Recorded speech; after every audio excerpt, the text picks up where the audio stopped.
안녕하세요. 저는 50대 남자입니다.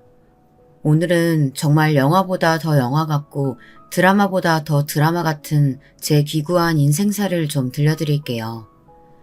어디다가 이야기라도 안 하면 정말 죽을 것 같아서 여러분께 털어놓고 의견을 좀 구하고 싶습니다.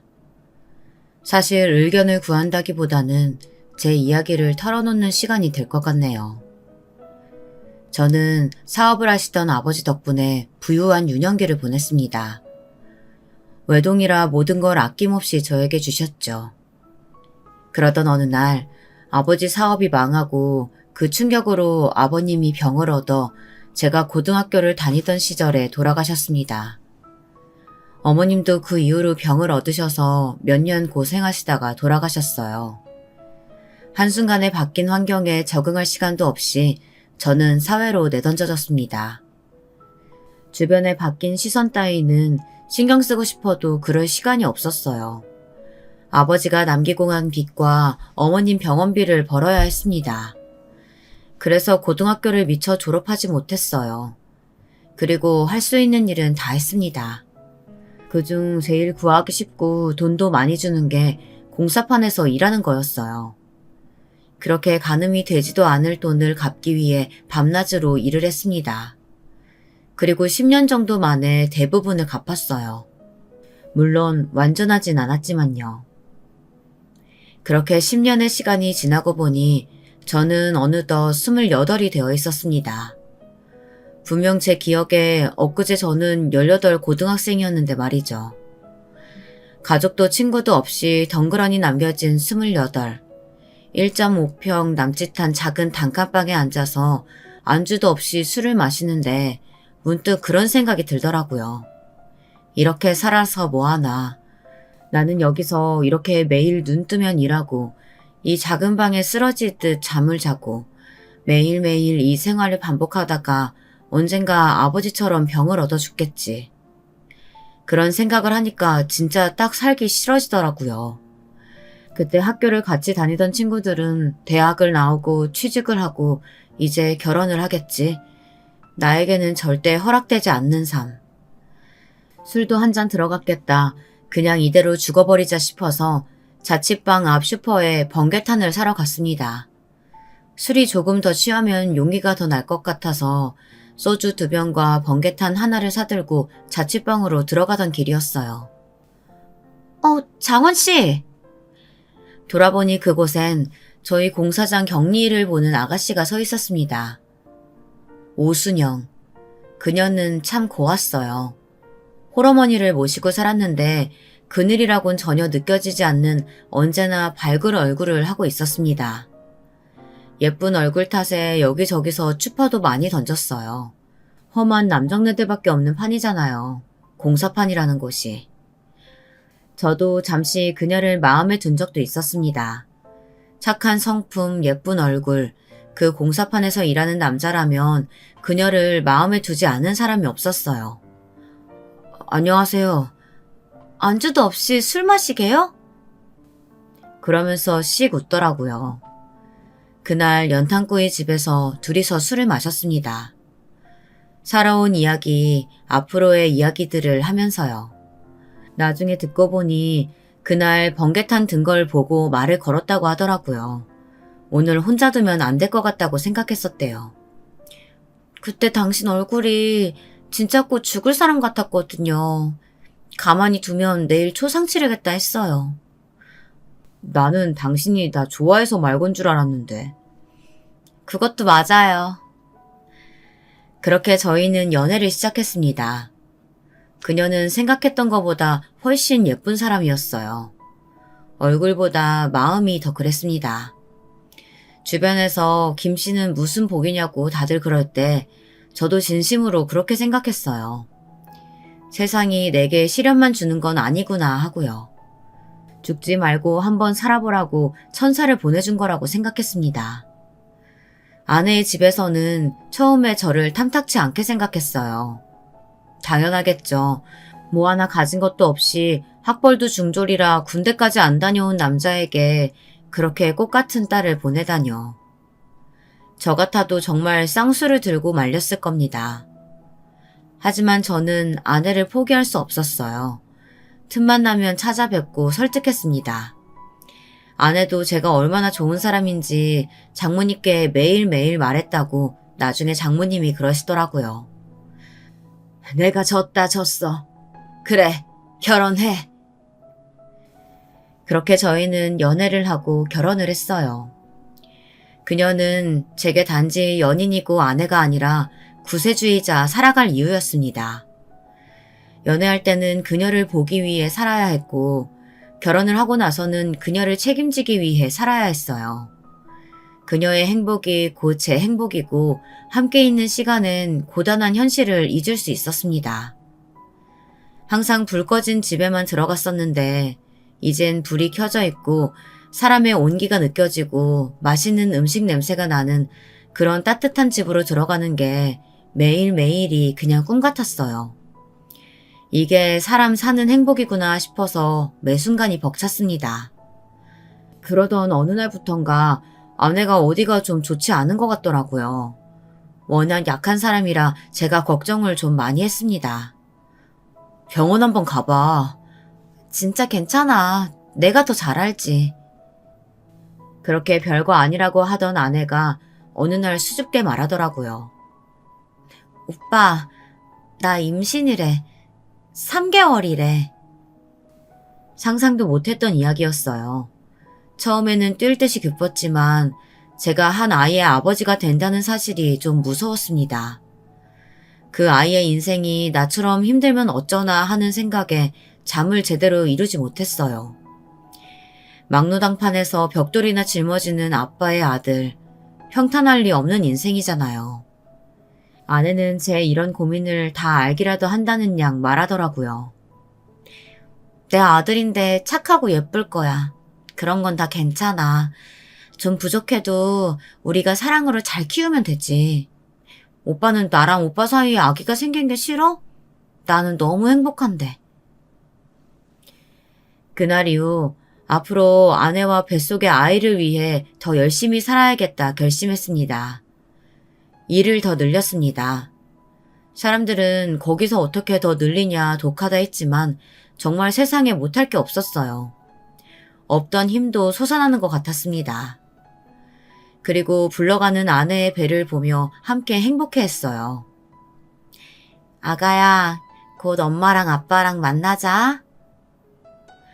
하지만 그런 행복도 잠시뿐이었습니다. 원래 몸이 약했던 아내는 임신 기간에도 내내 고생을 많이 했어요. 임신 중독증이랬나? 산모가 위험할 수도 있다는 이야기를 들었을 때 저는 정말 단 1초의 고민도 없이 무조건 아내를 살려달라고 했습니다. 그러나 하늘은 제게 정말 이 꿈 같은 찰나 같은 행복만 주고 다시 그 행복을 앗아가 버렸습니다. 난산이었습니다. 출혈이 멈추지 않았다고 했어요. 다행히 아이는 목숨에 지장이 없다고 그것만으로도 정말 천운이라고. 천운은 무슨 순영이가 없는데 천운이라니.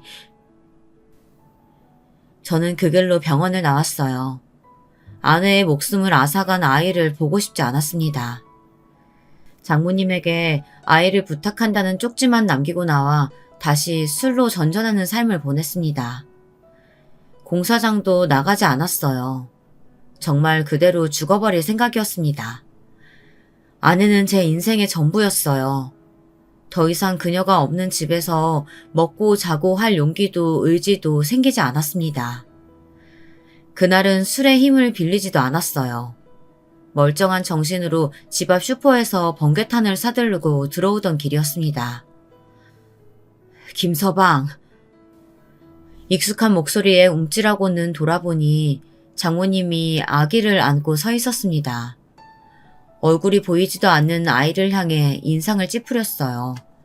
보고 싶지 않았습니다. 데리고 가세요. 꼴도 보기 싫어요. 우리 순영이 죽인 그 애. 자네 아들이야. 장모님이 못 키우시겠다면 어디 고아원에라도 가져다 버리세요. 그냥. 그게 무슨 소린가. 순영이가 목숨 걸고 낳은 아이네. 하늘에서 얼마나 슬퍼하겠나. 아무래도 상관없어요. 순영이도 없는데. 그렇게 집으로 들어가던 저에게 장모님은 억지로 그 아이를 안겨주었습니다. 그때 처음으로 아이의 얼굴을 봤어요. 얼굴도 보지 않고 병원을 나왔었거든요. 순영이랑 똑같지? 그랬습니다. 아이의 얼굴은 정말 놀라울 정도로 지 엄마를 쏙 빼닮아 있었어요. 그 얼굴을 보고 그 자리에서 주저앉았습니다. 그리고 정말 펑펑 울었어요. 아내가 죽고 그렇게 운 건 그날이 처음이었습니다. 시간이 좀 지난 뒤 들어보니 장모님은 일부러 아이를 제게 주고 가신 거더라고요. 제가 죽을까봐 말이죠. 그렇게 제 두 번째 생명줄은 제 아들이 되었습니다. 지 엄마를 쏙 빼닮아 예쁜 아들. 그 아들을 두고 죽을 수는 없었어요. 저는 그렇게 다시 공사판으로 나갔습니다. 일하는 시간에는 장모님이 아이를 봐주셨어요. 다시 벽돌을 나르고 시멘트를 나르고 누가 보면 40대라고 오해할 정도로 외모도 몸도 지쳐갔지만 아이를 보고 살아냈습니다. 아이가 초등학생이 되던 그해 장모님은 오랜 지병으로 돌아가셨어요. 그 뒤로 세상에는 정말 아들과 저 둘뿐이었습니다.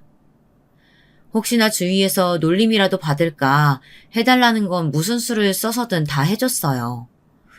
어린 시절 갑자기 무너진 집안 때문에 손가락질 받던 게 생각이 났기 때문이었습니다. 순영이와 저의 아들이 그런 감정을 느끼는 게 싫었어요.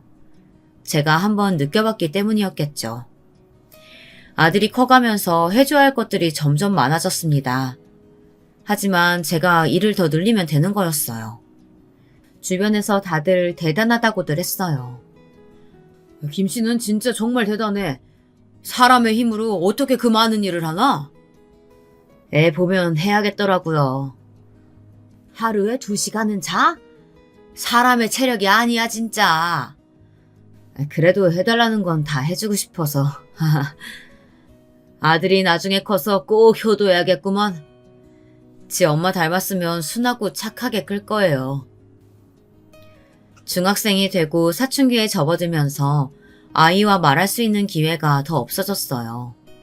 물론 그전에도 밤낮없이 일만 했기 때문에 아이와 마주 앉아 제대로 밥 한 번 먹은 적이 없긴 했지만 중학생이 되고부터는 부쩍 저를 더 많이 피하더라고요. 아빠랑 이번 주에 같이 밥이나 먹자. 싫어요. 친구들이랑 놀러 가기로 했어요. 그럼 엄마 제사에는 일찍 들어올 수 있지? 몰라요. 방에 들어가면 방문을 걸어 잠그고 나오지 않았고 집에도 부쩍 늦게 왔어요.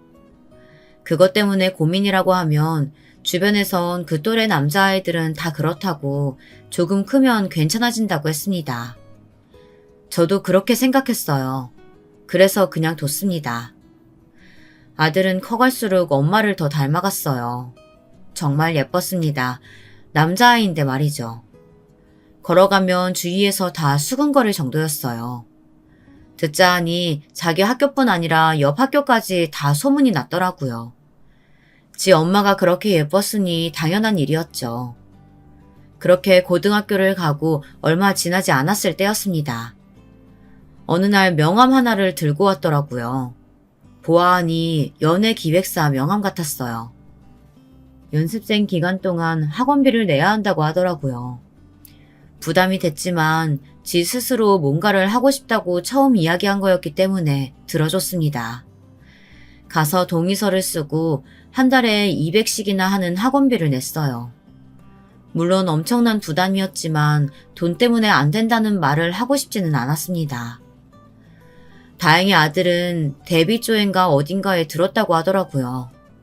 곧 데뷔를 하게 될 것 같다고 말이죠. 아이돌을 한다고 했어요. 그런데 회사에서 한 가지 조건을 걸었답니다. 사생활을 노출 안 하는 게 좋을 것 같다고. 아버지가 뭐 하시는 분인지 제 환경이 뭔지 이런 거 다 비밀로 해야 할 것 같아요. 굳이 그래야 하나 싶었지만 회사분들이 집으로 찾아와서 저를 설득하시더라고요. 힘든 집안 환경을 밝히는 게 아이에게 득이 되지 않는다고요.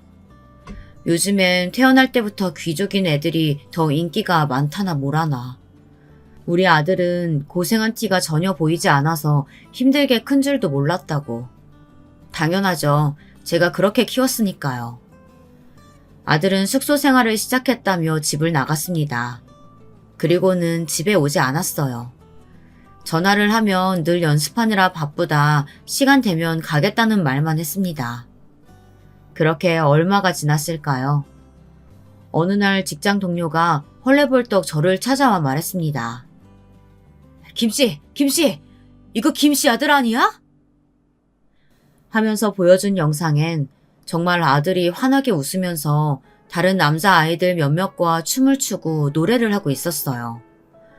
영문을 모르겠다는 얼굴로 보고 있자 동료가 그러더라고요. 아들 데뷔한 것도 몰랐어? 한 2달은 된 것 같던데. 우리 딸이 그러던데 요즘 엄청 인기 많대. 그날 저녁 집으로 돌아가 아들에게 전화를 했어요. 받지 않아서 문자를 남겼습니다.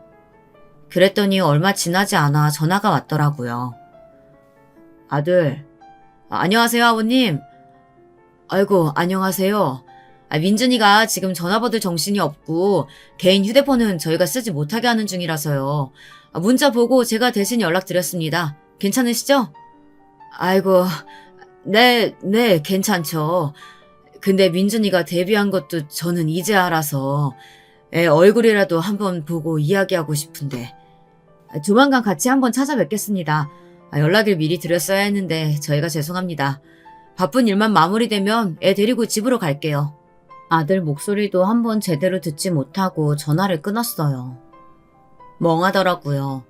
원래도 살가운 아들과 아버지 사이는 아니었지만 뭔가 느낌이 이상했습니다. 뭔가 남이 된 것 같았어요. 그 전화 이후로도 한참이나 연락이 없었습니다. 그러던 어느 날 연락도 없이 집 앞에 아들이 와 있더라고요. 회사 직원이라는 사람이랑 함께 말이죠. 바쁜 활동이 이제야 마무리돼서 늦게 찾아뵙게 됐네요. 너무 죄송합니다. 아이고, 아닙니다. 고생이 많으시네요. 그리고는 아들에게 인사를 하며 머리를 쓰다듬었지만 아이는 쓱 피하더라고요. 원래 그런 아이이긴 했지만 오랜만에 보는데 그러니까 좀 섭섭하긴 했습니다. 들어오세요. 집으로 들어오는 순간부터 기분이 좋지는 않았습니다. 회사 직원이 관찰하듯 저희 집을 살펴보는 것도 그랬어요. 한참을 집 안을 살펴보던 직원이 말하더군요. 단도직입적으로 말하겠습니다. 민준이의 집안 환경을 저희는 비밀로 하고 싶어요. 그게 무슨 말씀이신지. 민준이가 저희 그룹에서 제일 인기가 많습니다. 민준이 얼굴이 잘생겨서도 있지만 민준이가 풍기는 분위기가 왕자님 같다 뭐라나. 그래서 민준이 보고 팬들이 다들 왕자님이라고 불러요. 지 엄마 닮아서 얼굴이 잘나긴 하죠. 네. 근데 아무래도 팬들이 그런 이미지를 좋아하는데 이런 집안 환경이 알려지면 민준이에게 좋지 않을 것 같아서요. 이런 집안 환경. 슬픈 말이긴 하지만 사실이긴 했습니다. 공사판을 전전하는 홀아버지 밑에서 자란 게 자랑거리는 아닌 게 확실하니까요. 그래도 그 전에 민준이를 아는 친구들도 있고 제 지인들도 있고 완전히 숨길 수는 없을 텐데요.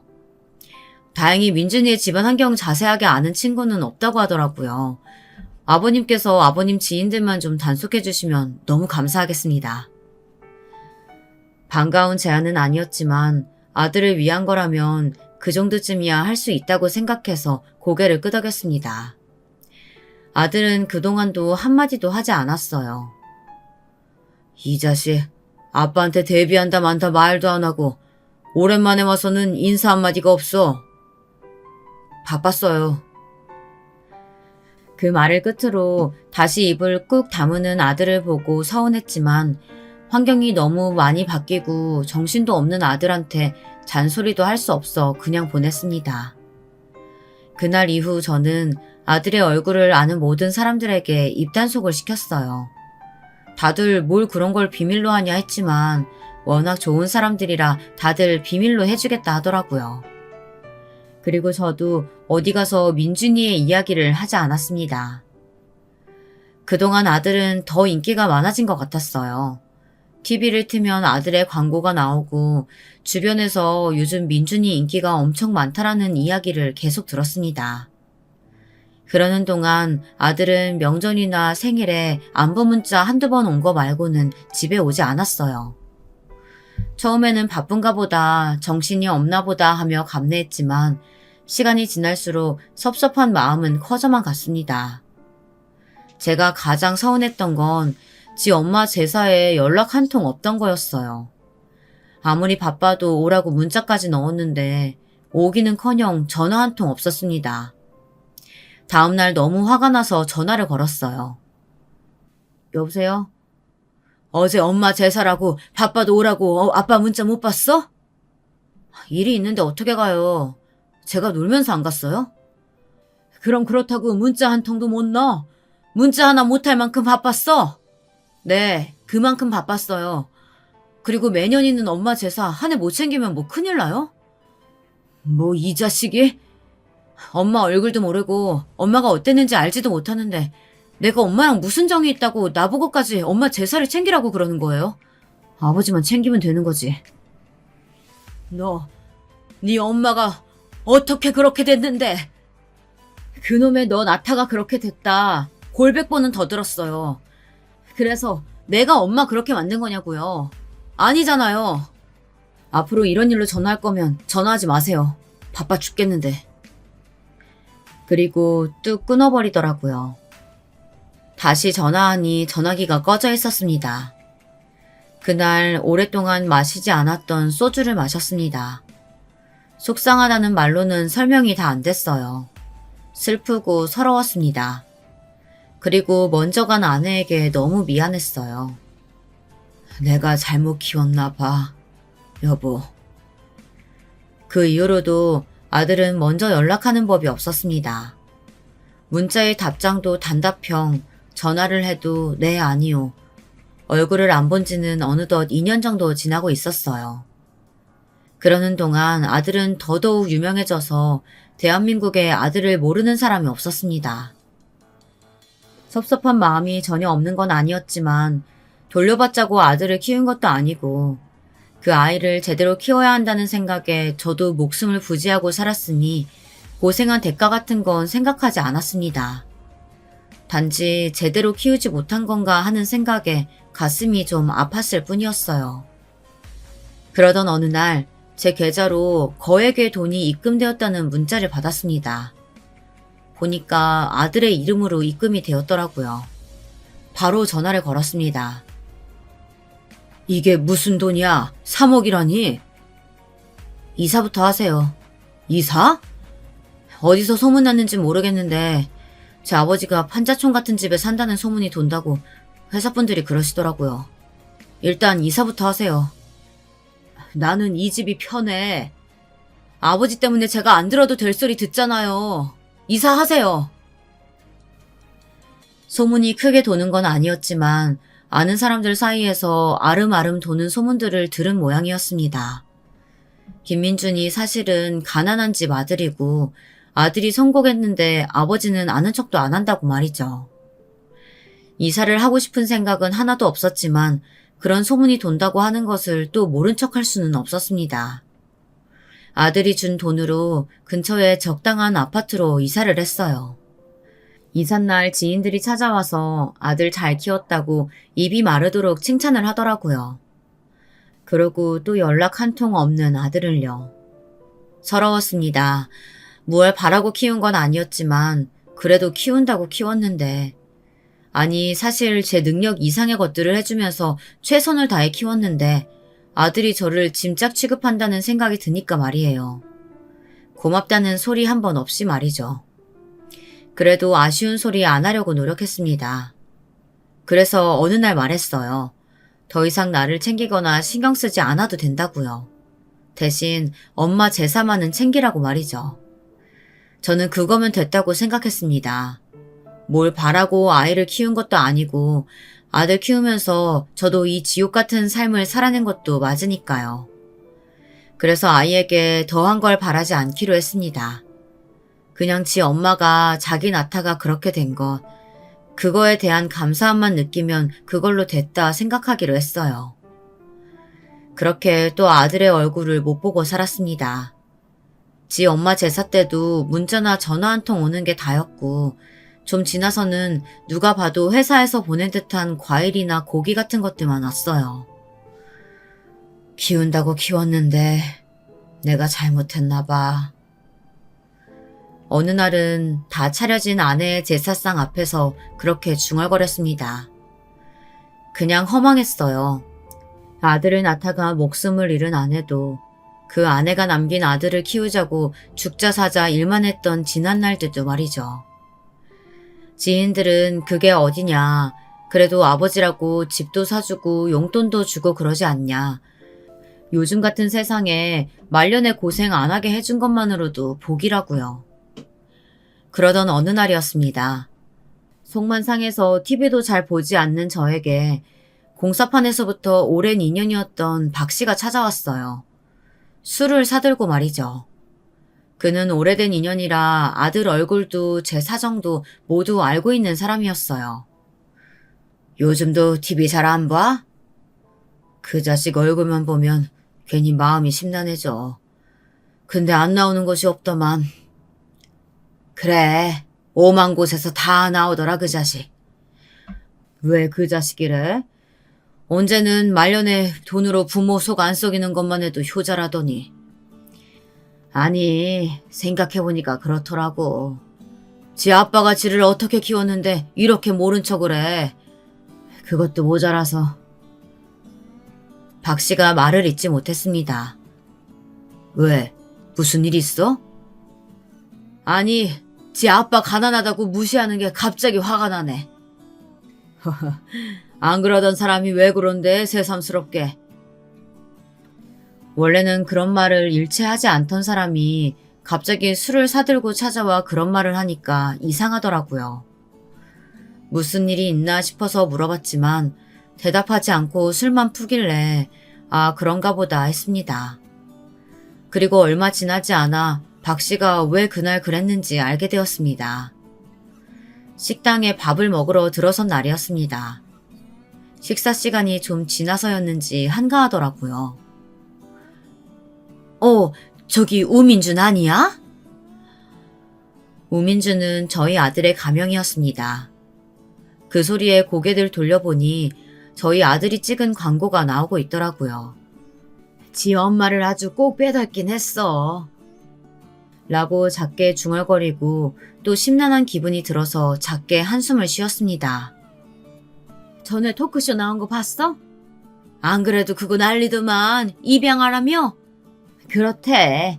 부모가 버리고 가서 친부모는 얼굴도 모르고 지금 부모님 밑에서 자랐다더라고. 지금 부모님은 성품도 좋고 집도 부자라던데. 지도 복이 있으니까 그런 집에 입양 간 거지. 지금 잘 되는 거 봐. 저 얼굴이면 복 없어도 잘 되겠구만 뭐. 요즘은 입양도 애기들 얼굴 보고 데려간다더만. 진짜 잘생기긴 했어. 친부모 얼굴도 궁금하네. 그 말을 듣고 순간 머릿속이 하얗게 바뀌는 것 같았어요. 그리고 저도 모르게 자리에서 벌떡 일어났습니다. 그거 정말이에요? 저 사람 고아라고 자기가 직접 이야기했다는 거 진짜냐고요? 그럼 진짜지. 내가 자아 나오는 토크쇼를 우리 딸내미랑 보고 불상 타고 펑펑 울었어 엊그제. 박 씨가 술을 사들고 온 그날이었습니다. 그제야 박 씨가 왜 그랬는지 알겠더라고요. 시켜놓은 밥을 먹지도 않고 식탁 위에 10,000원을 올려둔 채 집으로 곧장 달려갔습니다. 정말 뒤도 보지 않고 냅다 집으로 달려갔어요. 그리고 그 토크쇼 재방송을 틀었습니다.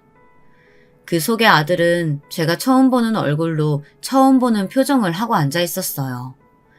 누가 봐도 근사한 모습으로 말이죠. 마치 한 번도 힘든 일은 겪어본 적 없는 것 마냥 그늘 없이 해맑게 TV 속의 토크쇼 MC가 아들에게 물었습니다. 친부모가 누군지 궁금하지는 않으세요? 저를 버린 부모님을 굳이 궁금해야 할까요? 그리고 지금 부모님이 친자식 이상으로 잘해주시고 좋은 분들이라 딱히 생각이 난다거나 그립다거나 하지도 않아요. 얼굴도 모르는데요, 뭐. 이런 가정사 밝히기 힘드셨을 텐데요. 제 가정사에 대한 말도 안 되는 루머들이 참 많더라고요.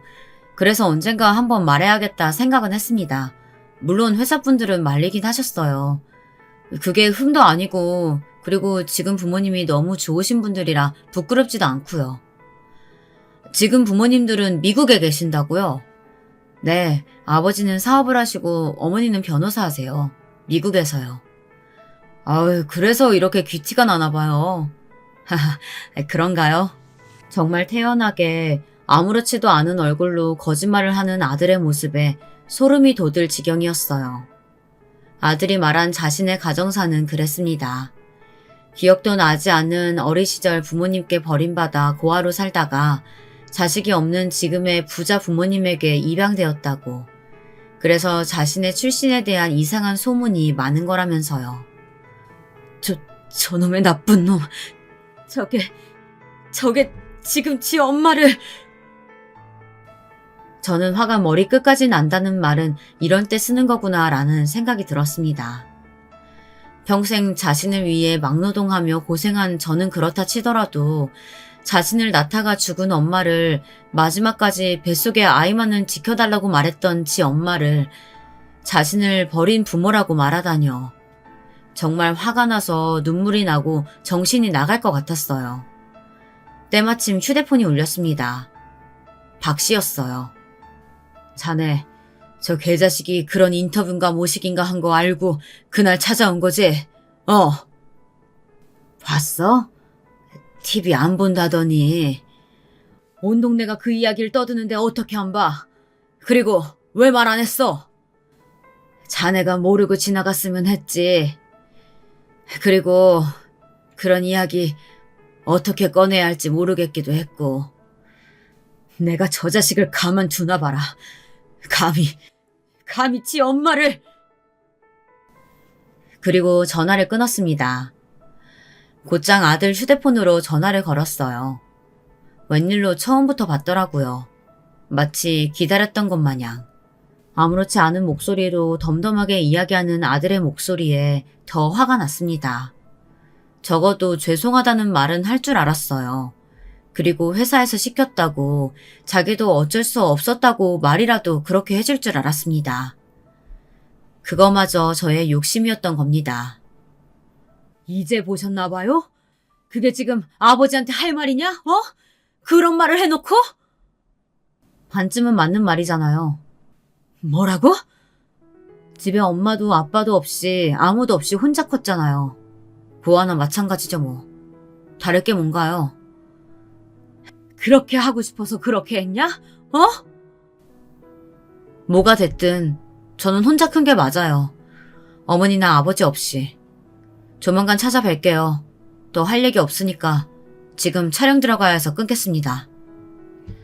그리고 전화는 뚝 끊겼어요. 멍하니 끊긴 전화를 내려다보고 있었습니다.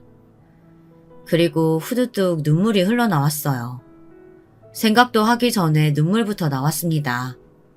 이런 적은 아내가 죽었던 그날 이후 처음이었어요. 김씨, 안에 있어? 김씨! 전화를 끊고 무슨 일이 생길까 불안했던 김씨가 찾아왔습니다. 겨우 문을 열어주고 세상을 다 잃은 얼굴로 주저앉았어요. 그리고 소리도 내지 못하고 울었습니다. 김씨, 너무 속상해하지 마. 걔도 걔 사정이 있었겠지. 사정 같은 거 없대. 죄송하단 말 한마디도 없더라. 박 씨가 놀란 얼굴로 잠시 저를 바라보다가 그놈의 나쁜 자식 하면서 대신 화를 내줬습니다.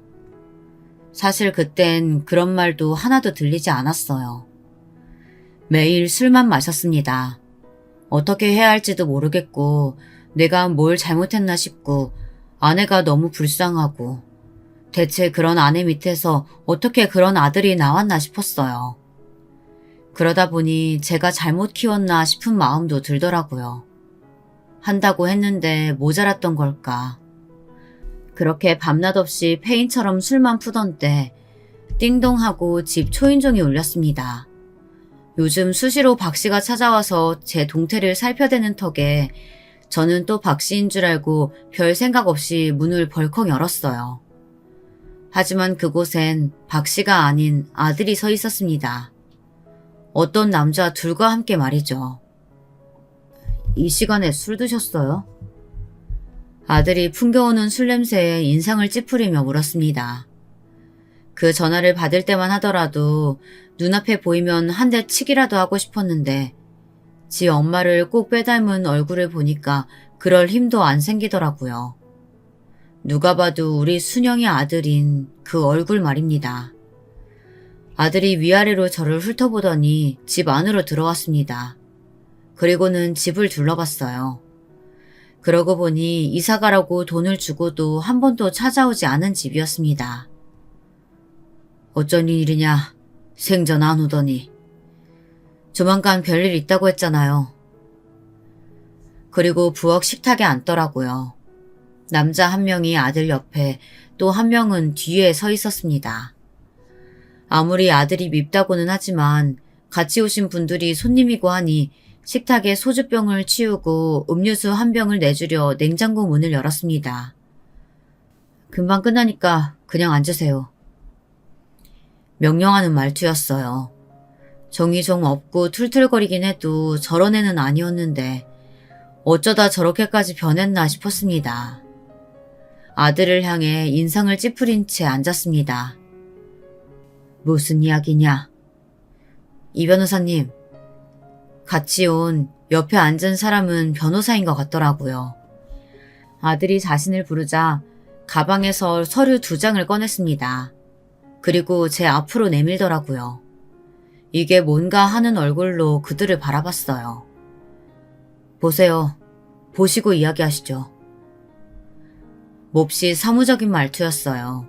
마치 처음 본 남을 대하듯 말이죠. 그 말투와 얼굴을 괘씸하게 생각하며 윗장의 서류를 먼저 꺼내봤습니다. 그리고 정말 망치로 머리를 한 대 맞은 듯한 느낌을 느꼈어요. 그 서류는 다름 아닌 비밀 유지각서였습니다. 제가 그 어디서도 자신이 아들이라는 사실을 밝히면 안 되는 그런 내용을 담은 각서였습니다. 지금 이게 뭐냐? 읽으셨으면 아실 거 아니에요.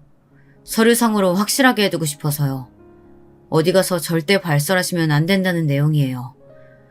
호주제 폐지로 호적 정리는 불가능하대고 할 수 있다면 하고 싶다는 말투로 그렇게 말하더군요.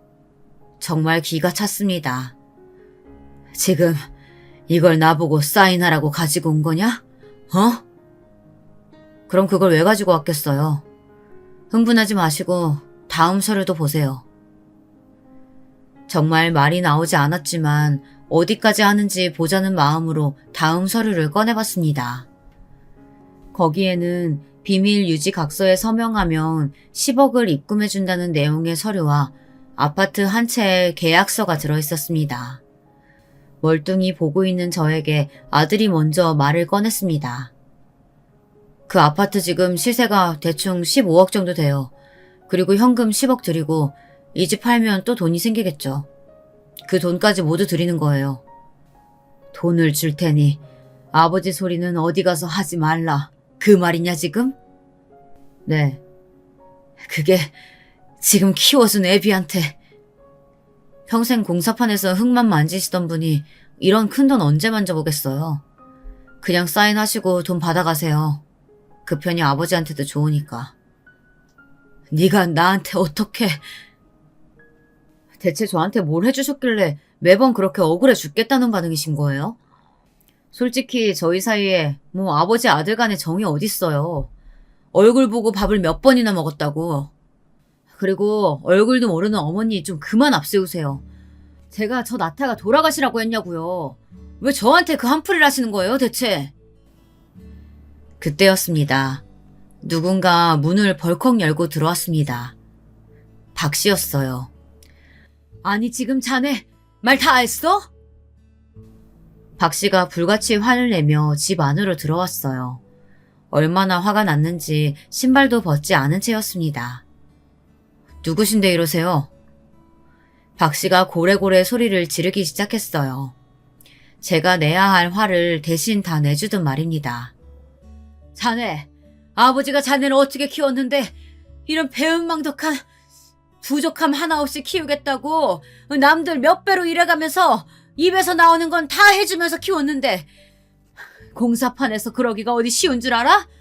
그런 아버지 감사하다고 업고 다녀도 모자랄지언정 부모 자식 연을 끊자고 찾아와? 아저씨가 대체 무슨 상관인데 끼어드세요? 이건 저희 가족 일이에요. 가만 듣고 있었는데 그 소리에 코웃음이 나오더라고요. 가족일? 너 지금 그 가족 그만하자고 찾아온 거 아니냐? 그랬더니 아들이 입을 꾹 다물고선 저를 보더군요. 박 씨가 대신 화를 내주는 걸 보면서 머리가 차갑게 식었던 것 같습니다. 손에 떨림도 없어졌더라고요. 숨을 몰아쉬고 차분하게 아들에게 말했습니다. 나에 대한 고마움은 몰라도 된다.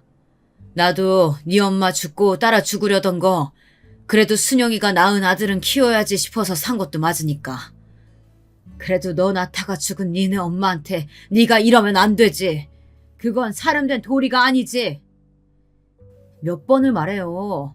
얼굴도 모르고 기억에도 없는 어머니한테 제가 무슨 정이 있다고 계속 그걸 강요하시는 건지 모르겠다니까요. 제가 낳아달라고 사정한 것도 아니고 그것 또한 어머니의 선택이셨던 거죠. 그리고 이미 죽고 안 계신 분 때문에 제가 왜 힘들어야 돼요? 왜? 그렇게 애틋하고 소중하면 아버지나 어머니 챙기고 기억하고 품고 사세요. 저한테까지 이러시지 말고. 이 자식이? 저는 제 할 말 다 했으니까 가볼게요. 거기 사인하시고 연락 주세요. 화난다고 막 지르지 마시고 생각 잘 하셔야 합니다. 아버지가 평생 꿈도 못 꿀 돈이에요. 그리고는 변호사와 매니저를 대동하고 돌아가더군요. 문이 닫히고 의자에 털썩 주저앉았습니다. 대단한 분 나셨구만. 나셨어. 박 씨가 그렇게 말하고는 제 안색을 살폈어요. 이게 꿈인가 생시인가 하는 마음이 들었습니다. 멍하게 앉아있는 저에게 박 씨가 다가와서 말했습니다. 자식 키워봐야 아무 소용없다더니. 한참을 그렇게 저를 다독이던 박 씨가 돌아가고 아들이 남기고 간 서류를 보며 찬찬히 생각에 잠겼습니다. 저를 무시하고 아버지 삼지 않겠다는 건 괜찮다 여겼어요. 아니 괜찮지 않았지만 참을 수 있었습니다. 하지만 지 엄마를 그렇게 이야기한 건 도저히 참을 수도 참아지지가 않았습니다. 그래서 생각했습니다. 이대로 순순히 아들이 원하는 대로 해줄 수는 없다고 말이죠. 집에 있는 가장 멀끔한 옷을 차려입고 아내의 납골당에 먼저 들렀어요. 그리고는 아내에게 인사를 하고 아들의 회사로 갔습니다. 민준이 애비되는 사람이라고 하니 바로 사정이 나와서 만나주더라고요. 서류 가지고 오신 거죠? 잘 생각하신 거예요. 아니요. 당연히 동의 서류를 주러 온 줄 알았던 사장이 눈을 동그랗게 뜨더군요. 그리고 이해할 수 없다는 듯이 되물어 왔습니다. 평소에도 잘 안 보던 아들이셨잖아요. 이제 와서 달라질 것도 없고 그냥 서류에 사인만 하면 되는데 그걸 왜 안 하시겠다는 거예요? 사장이 답답하다는 듯 가슴을 치더라고요. 이미 돌아가신 분 때문에 산 사람까지 이렇게까지 할 필요는 없지 않겠습니까? 그 말에 화를 참으며 말했어요.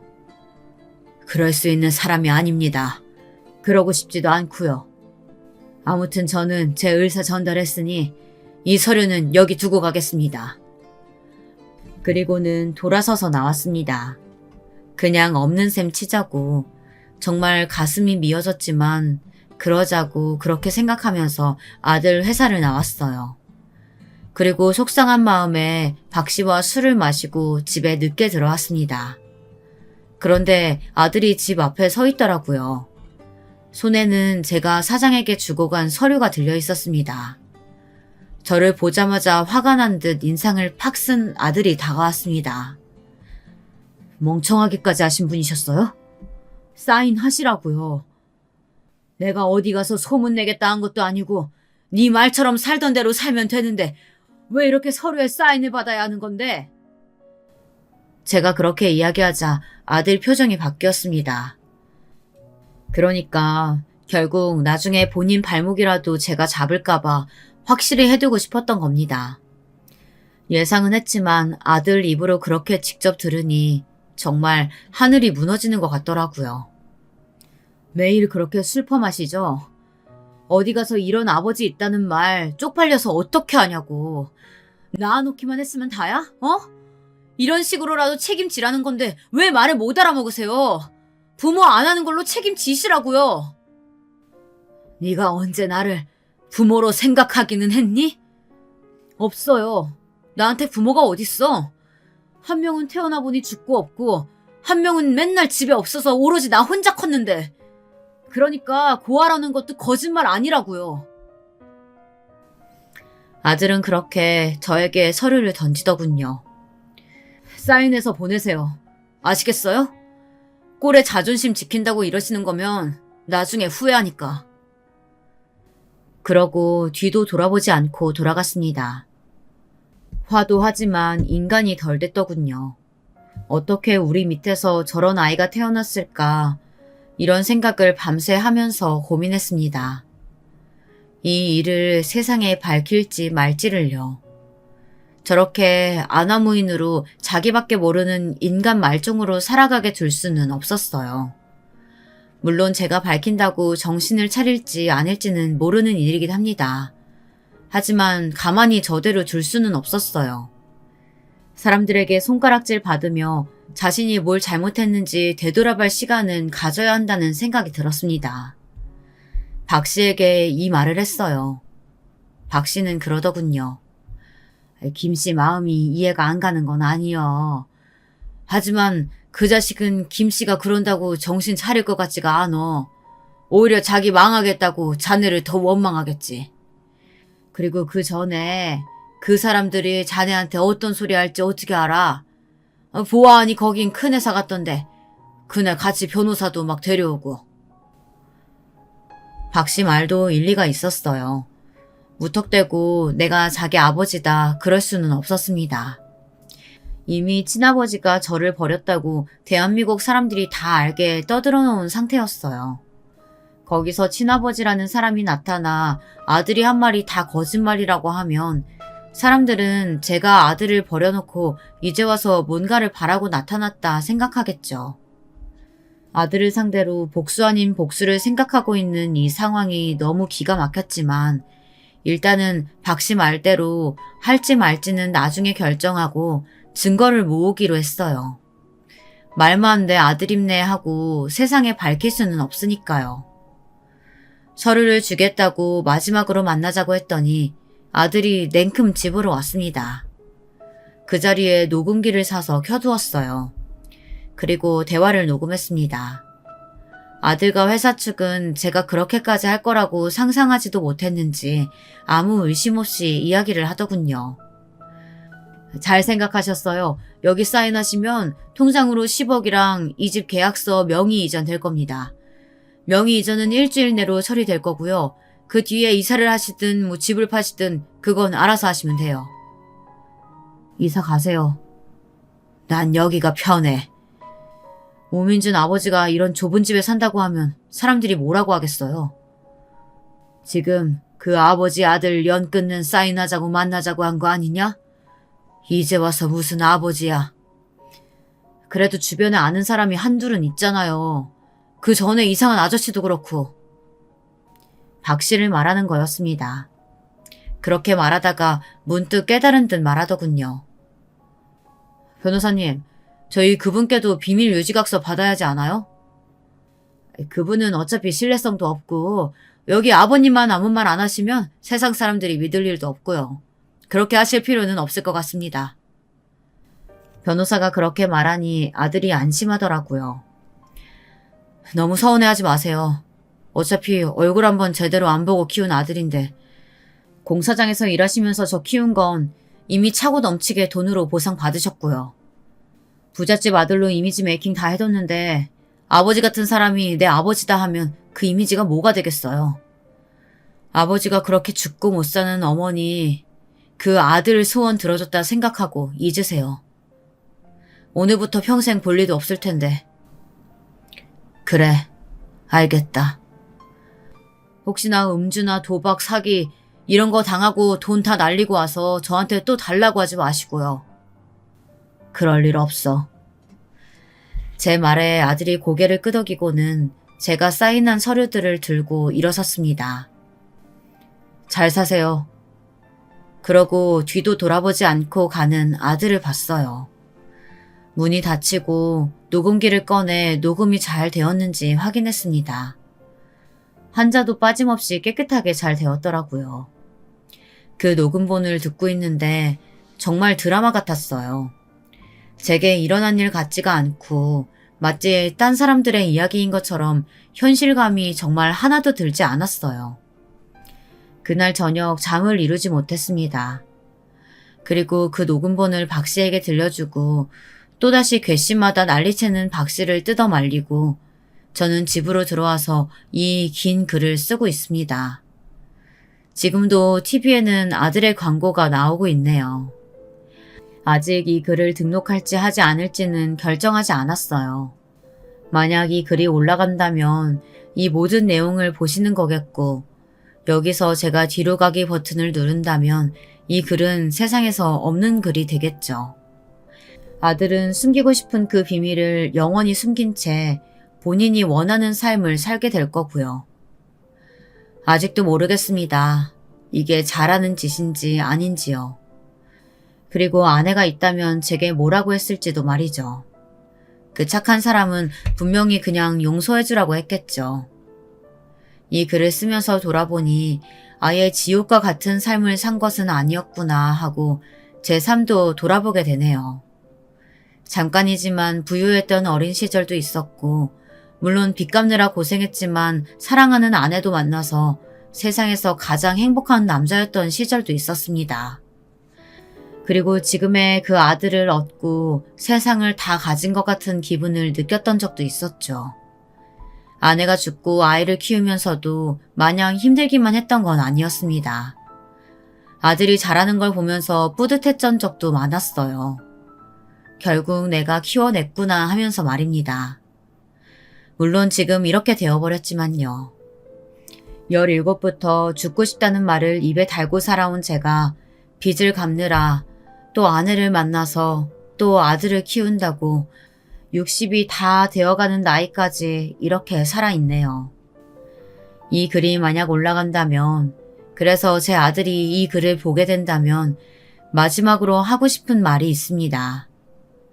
아들아, 나는 이렇게 살았고 너와 네 엄마는 너를 이렇게 반가워했고 그리고 나는 너를 이렇게 키웠다. 물론 생색내려는 건 아닙니다. 이 이야기는 여기서 마쳐야 할 것 같아요. 만약 여러분이시라면 어떤 선택을 하셨을지 궁금하네요. 결국 제가 이 글을 올리게 될지 말지도 말입니다. 긴 이야기 들어주셔서 감사합니다.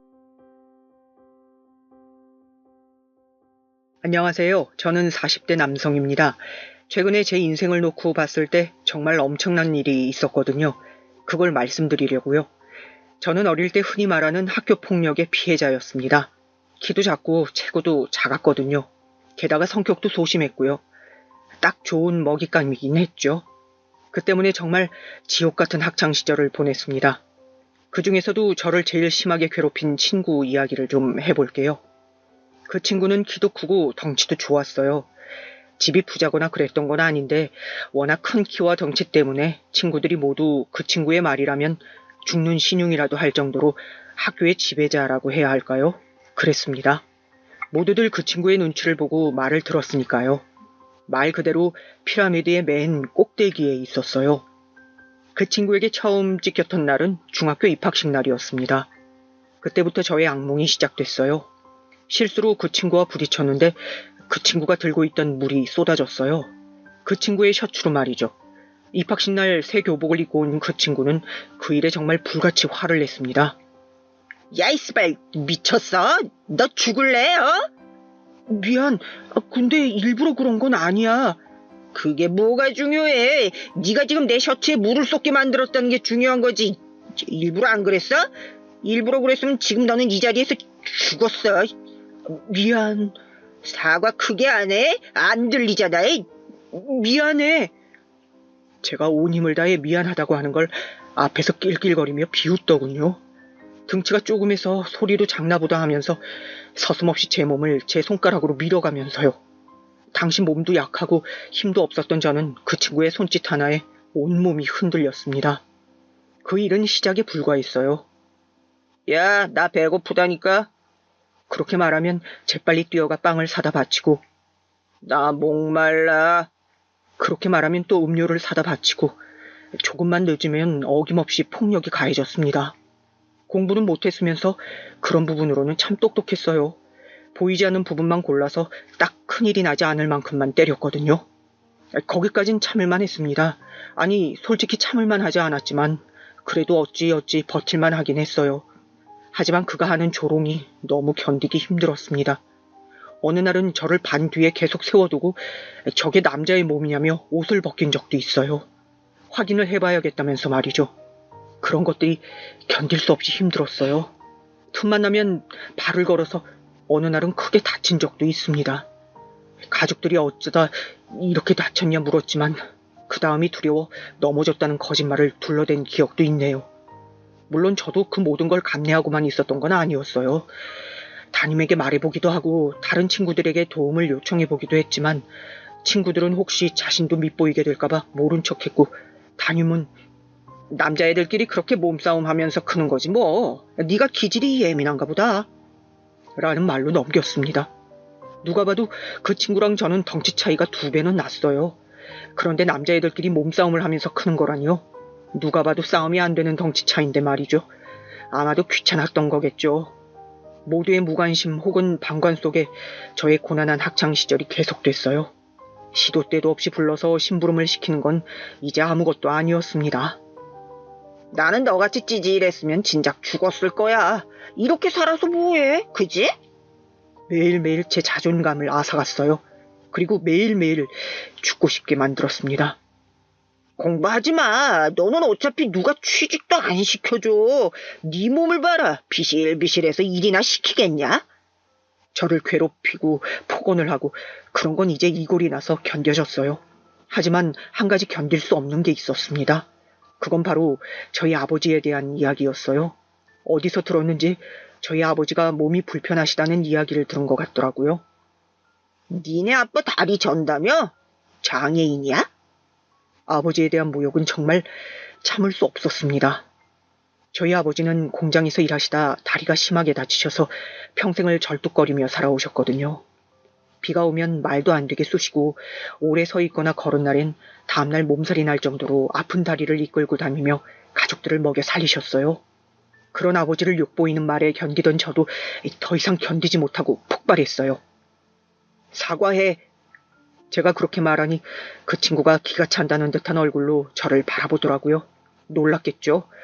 입학일에 한 번도 말대꾸 없이 하라는 건 다 하고 무슨 말을 들어도 노예처럼 굴던 제가 그런 거 눈을 부릅뜨고 사과하라고 했으니 말입니다. 그 친구는 잘못 들었다는 듯 되물었어요. 뭐? 다시 말해봐봐. 우리 아버지 그렇게 말한 거 사과하라고. 제가 냅다 그 친구의 얼굴에 주먹을 날렸어요. 하지만 근처에서 휙 휘두르는 수준이 되고 말았습니다. 제 키가 너무 작고 그 친구는 키가 컸으니까요. 이 새끼가 지금 대가리가 쳐 돌았나? 안 그래도 본인의 더러운 성격을 잘 조절하지 못하던 친구가 그야말로 빵 터졌어요. 눈이 돌아서 저를 때리기 시작했습니다. 정말 온몸을 다 맞았어요. 얼굴이 퉁퉁 붓고 피가 나고 보다 못한 다른 친구들이 말릴 때까지 그의 무차별적인 폭력은 계속됐습니다. 결국 저는 쓰러졌고 병원에 입원하게 됐어요. 아무리 다들 입을 다문다고 해도 그 장면을 목격한 모든 이들의 입을 다물게 할 수는 없었을 겁니다. 그리고 병원에 입원까지 한 제가 혹여나 여기저기에 말하고 다니면서 시끄럽게 만들까 염려됐던 담임이 먼저 찾아와 저를 달래더군요. 나는 걔가 너를 이렇게까지 심하게 괴롭히고 있을 줄은 정말 몰랐다. 거짓말이라고 속으로만 생각했어요. 어머니 아버지에게 연신 고개를 숙여 죄송하다 하는 담임에게 마음이 쓰여서가 아니었습니다. 다만 제가 긴 시간 그렇게 고통받고 있었다는 사실을 부모님이 알게 될까봐 그로 인해 속상해하실 게 더 걱정됐어요. 그래서 그냥 별다른 말을 덧붙이지 않았습니다. 별다른 말을 덧붙이지 않았음에도 이 사건은 지역 신문지에도 실릴 만큼 큰 사건이었던지라 그 친구는 징계를 피해갈 수 없었어요. 그 덕에 부모님들도 다 알게 되셔서 학교를 찾아오셨습니다. 아버지는 생각이 많은 얼굴로 앉아 계시기만 했고 어머니는 분노하셨어요. 우리 애 저런 애랑 같은 학교에 못 둡니다. 나름 우리 지역에서는 이슈가 많이 됐던 사건인지라 학교 측에서도 부모님의 말을 들어줄 수밖에 없었던 것 같습니다. 씨발, 내가 왜 강제 전학이야? 왜 이런 새끼 때문에 내가 전학을 가야 돼? 강제 전학이라고 하더라고요. 이제 그 친구와 같은 학교에 다니지 않아도 된다는 안도감보다 언제 어떻게 보복당할지 모른다는 불안함이 먼저였습니다. 그냥 그랬구나 하고 넘어가기에는 맞았던 당시의 트라우마가 생각보다 셌어요. 눈을 감아도 눈을 떠도 그날 그 장소에서 제가 맞았던 그 순간이 떠올랐습니다. 누군가 제 어깨를 잡기만 해도 놀라서 움찔했고 거리에서 비슷한 사람의 실루엣만 봐도 심장이 두근거렸어요. 한동안은 잠도 제대로 자지 못하고 악몽에 시달려야만 했습니다. 가만히 있어도 숨이 가빠오는 날도 있었어요. 생각보다 그 친구가 저에게 준 트라우마가 컸습니다. 사실 저도 그 학교를 벗어나고 싶었어요. 사람들은 잘못한 거 없는 사람이 왜 도망가냐 했지만 제 입장에서 그건 그 친구로부터 도망보다는 그 장소에 대한 도망이었거든요. 그 친구가 저를 괴롭히던 장소에 매일 다시 등교해 지낸다는 것이 너무 고통스러웠습니다. 전학 가고 싶어요. 그렇게 말했더니 어머니는 왜 네가 잘못한 것도 없는데 도망을 가냐 하셨고 아버지는 말없이 고개를 끄덕이셨어요. 학교에서는 제가 전학 가면 학교에 화살이 돌아올 수 있다는 점을 염려해 제가 전학을 가지 않았으면 하고 저를 엄청나게 설득했어요. 하지만 방관만 하던 선생님과 친구들을 더 마주하기 힘들었습니다. 다시 한번 생각해보면 안 되겠니? 선생님이 저한테 하신 것도 폭력이에요. 무관심 방관이란 이름의 폭력이요. 저는 이 학교를 나오는 것도 이제 힘이 들고 그냥 지켜만 보던 선생님과 친구들을 보면 숨이 가빠와요. 그랬더니 아무 말 하지 않으시더라고요. 부디 느끼시는 게 많았길 바라며 한 말이지만 사람 쉽게 변하지 않는다는 것도 너무 잘 알고 있었습니다. 그리고 나중에 전해 듣기로는 너무나 예상 가능하게도 그 친구는 한동안 저에게 보복하기 위해 꾸준히 우리 학교로 찾아왔다고 합니다. 그 모습을 목격한 누군가가 인터넷에 글을 써주지 않았다면 또 제가 다른 학교로 전학 갔다는 사실을 아무도 알려주지 않았다면 그 친구는 아마 계속 거기서 저에게 보복하기 위해 기다렸을 거예요. 그런 아이였으니까요. 그 친구는 그 학교에 제가 없다는 사실을 알고 더 이상 학교를 찾아오지 않는 모양이었어요. 아니 다른 이유가 있었는지도 모르죠. 왜냐면 전학 간 학교에서도 똑같은 짓을 하고 다닌다는 이야기를 언뜻 들은 것 같거든요. 그 친구와 그 학교에서 벗어난 뒤로 저도 새롭게 살아야겠다는 생각을 했어요. 그래서 고등학교에 입학하고부터는 운동을 하기 시작했습니다. 더 이상 약하다는 이유로 괴롭힘을 받고 싶지는 않았거든요. 그리고 꿈도 생겼습니다. 경찰이라는. 그 친구 같은 친구들을 제대로 벌주고 싶다. 막연히 그렇게 생각했던 것 같아요. 운동을 열심히 하면서 키도 15cm 정도 더 컸습니다. 뼈대도 굵어져 몸도 그 전보다 커졌어요. 생김새가 달라진 건 아니었지만 보는 사람마다 너무 자라서 놀랐다 할 만큼 컸어요. 그리고 공부도 정말 열심히 했습니다. 목표가 있으니까 열심히 하게 되더라고요. 공부를 잘하고 덩치까지 큰 학생, 정신을 차려보니 고등학교에서는 제가 권력의 제일 꼭대기였더라고요. 제가 별다르게 노력하지 않아도 주위에 친구들이 몰렸고 제 한마디에 눈치를 보는 아이들이 생겼습니다. 그러고 보면 학교나 사회나 별 다를 게 없는 것 같아요. 힘과 권력이 이 모든 것이라는 점에서 말입니다. 저는 딱히 그런 것에 관심이 없었기 때문에, 아니, 없다기보다 경멸했기 때문에 조용히 공부만 했던 것 같아요. 그리고 경찰대를 장학금을 받고 들어갔습니다. 온 가족의 경사였습니다. 저희 집안에서 학교를 제일 잘 갔거든요. 어떻게 보면 그 친구의 괴롭힘이 제 인생에 동기를 준 거나 다름없긴 하네요. 그럼에도 감사할 마음은 정말 추호도 없지만 말입니다. 몸도 마음도 그때와 완전 다른 어른이 되었지만 아직도 가끔 그때의 악몽을 꾸거든요. 꿈에서 저는 여전히 자꾸 초라합니다. 그리고 그 친구에게 괴롭힘을 당하고 맞죠. 그런 꿈을 꾼 다음 날이면 정말 내가 이 과거에서 벗어날 수 없는 건가 많이 괴롭기도 했어요. 그렇게 경찰대를 우수한 성적으로 졸업하고 지구대에서 6개월을 일한 뒤 발령받았습니다. 성적도 좋고 체력시험도 늘 만점에 가까웠던 덕에 엘리트들만 간다는 서로 발령이 났어요. 그리고 비교적 이른 나이에 경감으로 진급했습니다. 아들이 경찰 간부 소리를 듣는 직급으로 진급을 해도 아버지는 계속 아파트 경비 일을 하셨어요. 제가 몇 번이나 그만두시라 했지만 그때마다 거절하셨습니다. 그만두시라니까 참. 사람이 집에 가만두어서 먹고 자고 하면 더 빨리 늙어. 그리고 나는 어딘가에 내가 쓰임이 된다는 게 좋다. 집에서 가만히 있는 게 오히려 스트레스야. 그렇게까지 말씀하시는데 더는 권할 수 없어 그냥 다니시게 뒀습니다. 요즘 뉴스에서도 아파트 입주민들의 갑질이나 또 지구대에 접수되는 사건들 중에 경비원 폭행과 같은 사건들도 종종 봐왔었기 때문에 정말 걱정됐지만 아버지는 늘 여기 입주민들은 성품들이 다들 좋으시다며 괜찮다 하셨어요. 크고 작은 일들이 있긴 했지만 아버지는 그 일에 정말로 만족하시는 것 같았어요. 아들로서는 이제 편하게 사셨으면 하는 마음이 컸지만 그게 좋다 하시니 어쩔 수 없다 생각했습니다. 어느 날은 아버지가 넘어지셔서 병원에 입원하셨다는 전화를 받고 병원으로 향했어요. 겨울에 눈을 쓸다가 미끄러지셨다는 말에 다시 한번 그만두시라는 말이 목 끝까지 차올랐지만 괜찮다고 허허 웃으시는 아버지의 모습을 보며 꼭 참았습니다. 네 아버지 고집을 누가 꺾어. 그냥 내비둬. 너한테 큰 문제 되는 거 아니면. 저한테 문제 될 게 뭐가 있어요. 걱정되니까 그러지. 그럼 그냥 둬. 지 고집대로 해야 하는 양반이잖아. 순해 보여도. 더 이상 아버지 일에 대해 이야기하지 않기로 했습니다. 그리고는 그 부분에 대해서는 말을 더 하지 않았어요. 무슨 일 있으세요? 바쁘다는 이유로 오랜만에 아버지 댁에 간 날이었습니다. 어딘가 고민이 많아 보이는 얼굴을 하고 앉아 계셨어요. 그래서 물었더니 이렇게 말씀하시더라고요. 이야기를 듣자 하니 1인 1가구인 주차 공간을 새로 들어온 입주민이 2자리를 쓰고 있다는 겁니다. 그래서 다른 주민분이 민원을 넣으셨고 그걸 아버지가 가서 이야기해야 하는데 도통 만날 수가 없다고요. 그런 사람들은 되게 만나면 안하무인의 진상인데. 실제로 그런 경우가 많았습니다. 연락이 잘 되지 않거나 연락을 해도 무시하는 사람들.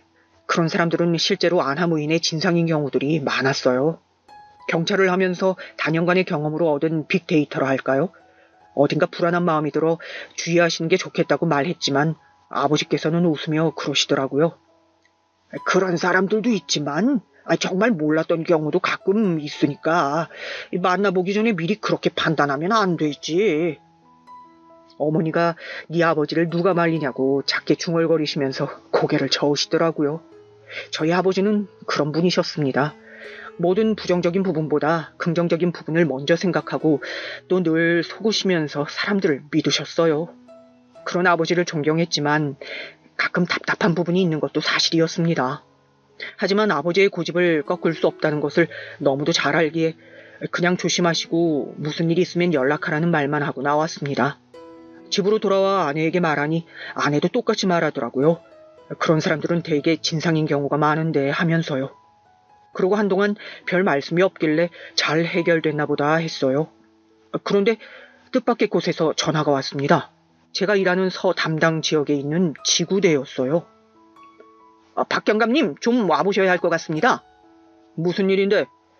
저희 서로 경비원 폭행 시비 신고가 하나 들어왔는데 박 경감님 아버님이신 것 같아서요.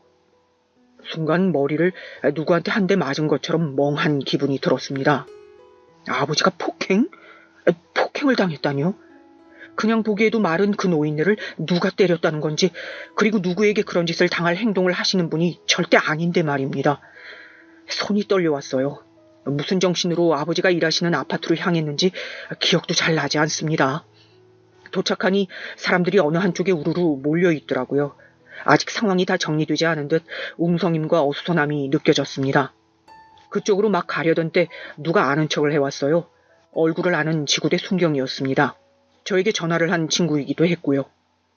안녕하십니까? 어디야? 저기 계십니다. 일단 내가 경찰인 건 말하지 말고 먼저 아버지 있는 데로 가지. 아들이라고만 해. 예전부터 아버지는 아들이 경찰인 걸 밝히는 걸 썩 좋아하지 않으셨어요.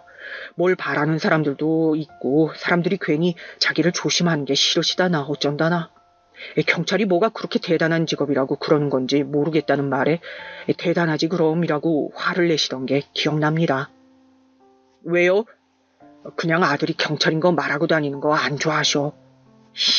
어디서 내 아들이 경감이다 그러면 다들 껌뻑 죽을 텐데. 그게 싫으신 양반이라. 걱정되는 마음을 안고 간 곳에는 바닥에 힘없이 앉아있는 아버지와 그런 아버지에게 삿대질을 해가며 소리를 지르고 있는 제 또래의 덩치 큰 남자 한 명이 있더군요. 아버지! 제 목소리에 아버지가 놀라서 저를 보셨어요. 아버지의 얼굴을 보고는 놀랄 수밖에 없었습니다. 그 노인네 마른 얼굴에 멍이 들어 있었거든요. 정말 심장이 쿵 하고 떨어진다는 게 그런 거구나 했어요. 그리고 피가 거꾸로 쏟는다는 느낌을 받는 것도 그런 느낌이구나 했습니다. 일단 병원으로 모시세요. 그 순경의 말에 그 남자가 버럭 화를 내더라고요. 저는 다친 아버지를 살피느라 정신이 없었습니다. 병원은 무슨 여기서 해결해야지. 일단 치료부터 받으셔야죠. 그 전에 나한테 제대로 사과부터 해야 한다고. 아까 보니까 어르신이 죄송하다 하시더만 무릎을 안 꿇었잖아. 그 말에 저도 울컥 분노가 치밀어 올라 그 남자를 바라봤지만 아버지를 부축하느라 앉아있던 제 앞에 서 있는 순경이 시야를 가려 제대로 보이지 않았습니다. 사람들이 웅성웅성하는 소리가 들렸어요. 저 양반 도라이 아냐? 분노 조절 장애 뭐 그런 건가 같은 말들이요. 이 아저씨 진짜 막갑하시네. 뭐? 경찰이면 다야, 어? 그 남자는 경찰임을 알면서도 달려들 기세로 말했어요. 그러자 순경이 정색을 하고 말했습니다. 자꾸 이러시면 공무집행 방해죄예요. 그 말에 조용해진 그 남자의 얼굴도 제대로 보지 않고 얼른 아버지를 부축했습니다. 그리고 그 남자를 향해 한마디를 하려는 순간 그 남자가 돌아서서 들어가더라고요. 지구대 가서 사건 경위서 작성하셔야 한다니까요. 그 말은 듣지도 않고 집 안으로 들어가는 남자의 뒷모습을 보던 순경이 고개를 저으며 말하더군요. 에이, 여길 또 와야 되네. 보통 진상이 아니네 진짜. 들어가는 남자의 뒷모습이 어딘가 낯익다 생각했지만 그 부분은 금방 잊었습니다. 그리고 순경에게 말했어요. 내가 해결할게. 저 남자에게 제대로 된 사과를 받아야겠다 생각했거든요. 제가 그렇게 이야기하자 그 순경이 복잡한 일 잘 넘겼다는 얼굴로 저를 바라봤습니다. 저런 진상 대하는 게 여간 스트레스가 아니긴 하거든요. 정말 그러셔도 돼요? 우리 아버지 일인데 뭐. 그렇게 말하고는 병원으로 향했습니다. 할 수 있는 검사를 다 하고 사진을 찍었어요. 그 남자가 미는 바람에 넘어지면서 다리를 크게 접지르셔서 안면에 멍을 빼고라도 전치 5주가 나왔더라고요. 정말 손이 떨릴 만큼 화가 났지만 참았습니다. 그리고는 제대로 최대한 많은 처벌을 받게 하기 위해 동네를 돌아다니며 탐문 수사를 했어요. 보통 이런 일은 증언 몇 개만 듣고 마는데 저는 그렇게 하지 않았습니다. 목소리도 얼마나 큰지 옆집 사람들이 매번 불편해한다니까요. 진짜 진상이에요. 진상. 8살짜리 꼬마애가 킥보드 타다가 좀 부딪힌 걸로 얼마나 애를 잡았으면 애가 덜덜 떨면서 죄송하다는 말만 반복했다잖아요. 그 부모가 찾아갔는데도 찍소리도 못하고 왔대요. 등치도 얼마나 큰지. 그날도 경비 아저씨는 신사적으로 말씀하셨는데 그 남자는 대뜸 소리부터 지르더라고요. 그리고 막 어깨 밀면서 반말 찍찍하고 말이죠.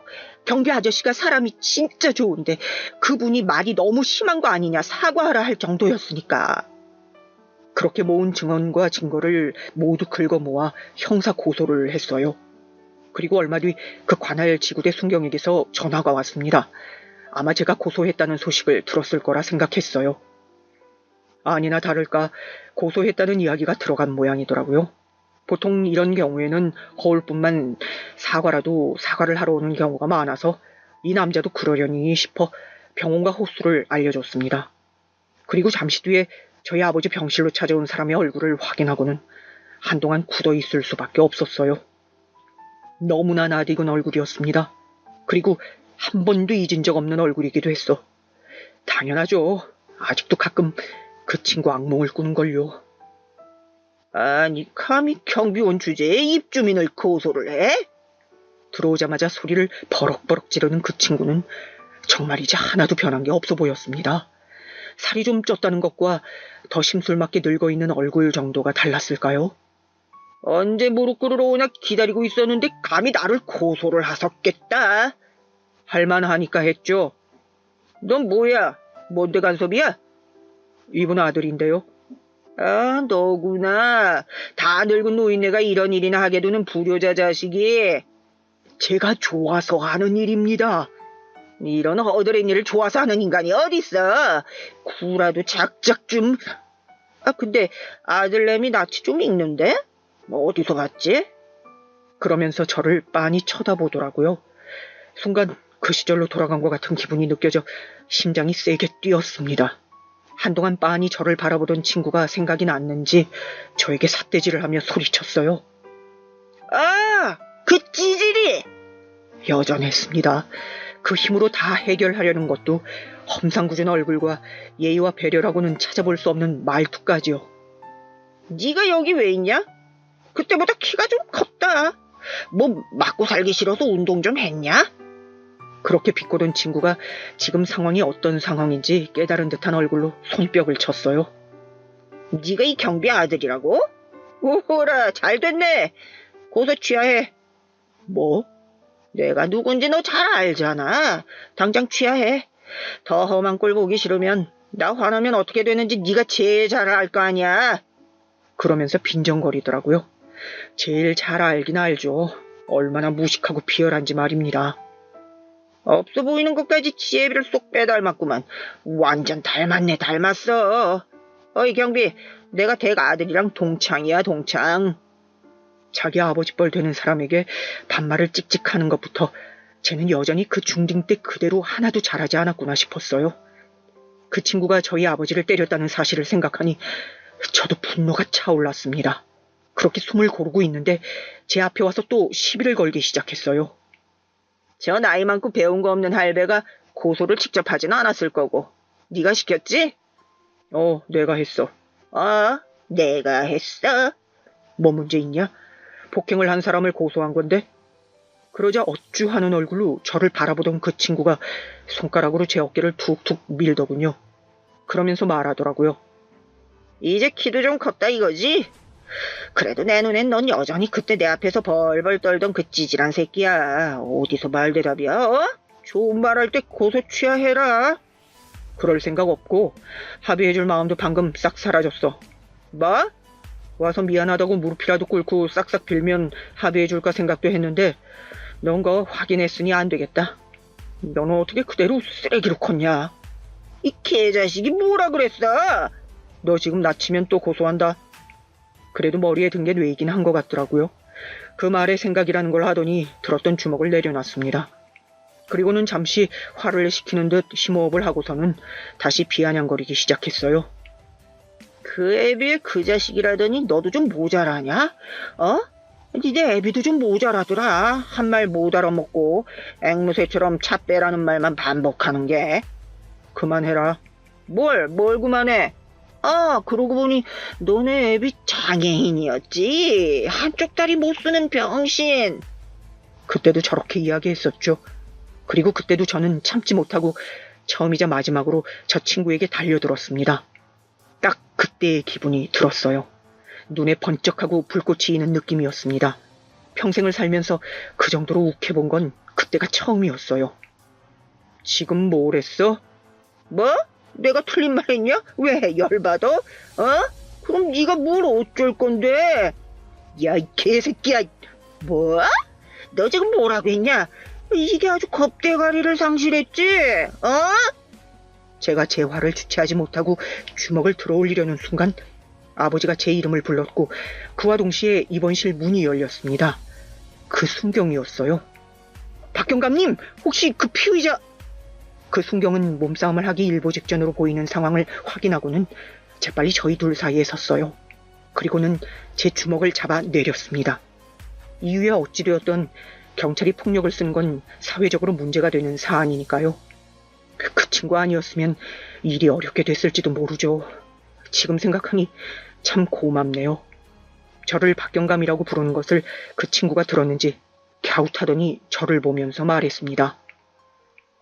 박경감? 경감님, 아직 말씀 안 하셨어요? 순경이 징하다는 얼굴로 저를 보더군요. 일부러 말을 안 한 건 아니었어요. 타이밍을 놓친 거지. 경감이라니, 이 새끼 저 경비 아들 아니야? 닮았는데? 이분이 지금 제정신이 아니신가? 경감님도 맞고 저분이 경감님 아버지도 맞으세요. 뭐? 그럴 리가... 뭔 그럴 리가는 그럴 리가예요. 박경감님 아버지께 사죄드리러 온 줄 알았더니 병까지 와서 행패를 부려요. 지금 싹싹 빌어도 모자랄 판에. 멍한 얼굴로 저와 저의 아버지를 바라보는 그 친구에게 다가가 조용히 명함을 내밀었습니다. 얼떨떨한 얼굴로 서 있던 그 친구가 명함을 받더라고요. 처음부터 말했어야 했네. 내가 지금 동부서에서 일하고 있거든. 명함에 선명하게 찍혀있는 경감이라는 직책을 확인한 친구의 표정이 굳었어요. 경감? 네가 경감이라고? 어떻게 그 찌질이가? 뭐가 어떻게야? 경찰대 나오시고 동부서에서 진급도 제일 일찍 하신 엘리트신데? 제 명함을 받아들고 한동안 생각에 잠긴 듯 보였던 친구가 곤란한 듯한 얼굴로 인상을 썼습니다. 아무래도 큰일 났다 싶었겠죠. 뭔가 잠시 생각하는 듯 하더니 저에게 다가와 손을 내밀었습니다. 그리고는 허허 웃더라고요. 정말 기가 차죠. 야, 친구 좋다는 게 뭐냐. 실수 한번 한 거 가지고 너무 팍팍하게 굴지 말고 합의하자. 실수? 그래, 실수. 뭐 살다 보면 이런 일 저런 일 다 있는 거지 뭐. 우리 아버지 저기 누워 계신 거 안 보여? 너는 지금 멀쩡히 걸어서 들어왔잖아. 제 말에 화를 참는 듯 이를 한번 악문 친구가 뭔가 대단한 결심이라도 한 듯 말하더군요. 미안하다. 정말 하기 싫은 얼굴이었어요. 왜 나한테 사과해? 맞은 건 우리 아버지인데. 그렇게 말하니 눈을 꼭 감고는 다시 한번 화를 삭히는 듯 보였습니다. 그리고 집단에는 대단한 결심을 한 듯 어리벙벙하게 이 모든 상황을 보고 있는 저희 아버지에게 까딱 고개를 숙였다가 다시 들더라고요. 아니, 죄송합니다. 차는 오늘 중으로 뺄게요. 그러고는 저를 보고 다시 말했습니다. 동창 좋다는 게 뭐야? 한 번만 봐주라. 좋다는 게 뭐야? 너랑 내가 그럴 사이였던가? 제 말에 잠시 인상을 찌푸리더니 애써 다시 화를 삼키는 게 보였습니다. 그게 언제적이야? 이제는 그런 과거쯤은 다 잊을 때도 됐지. 이 사내 자식이 쪼잔하게.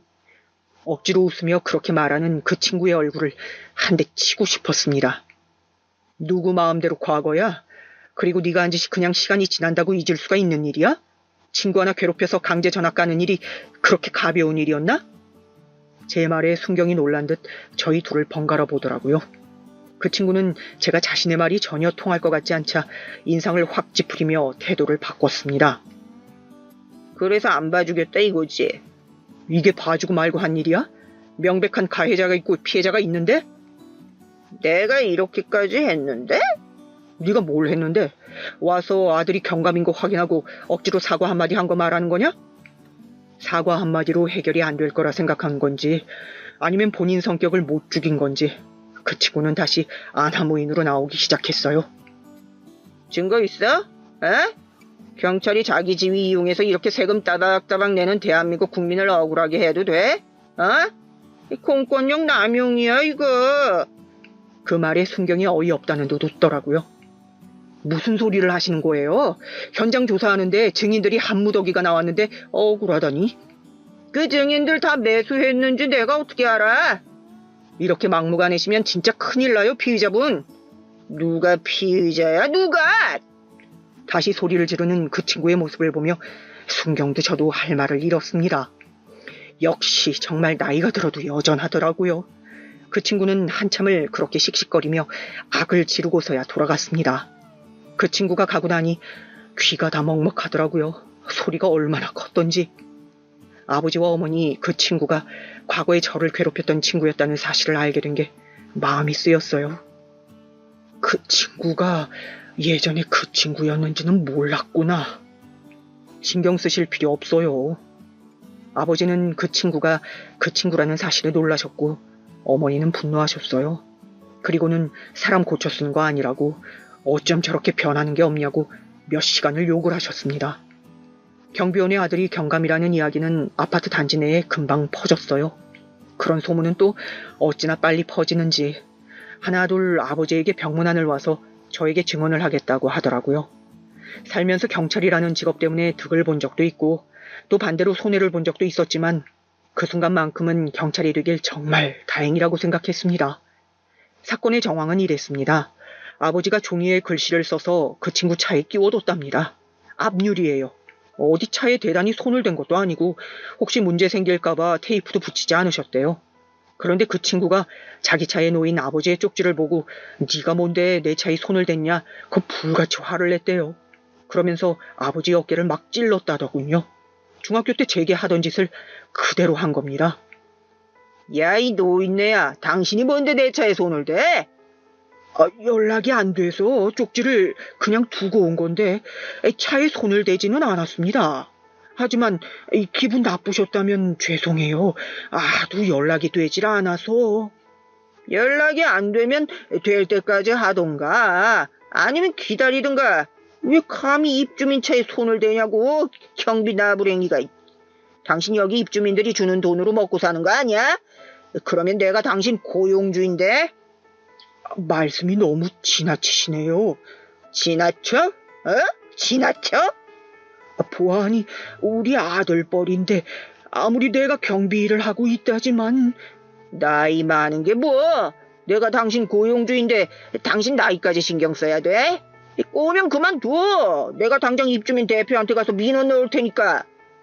그거야 상관없는데 다른 입주민분들께 피해를 주니까 차는 한 대 빼주세요. 이 양반이 끝까지? 그리고는 아버지 얼굴을 치고 밀었다고요.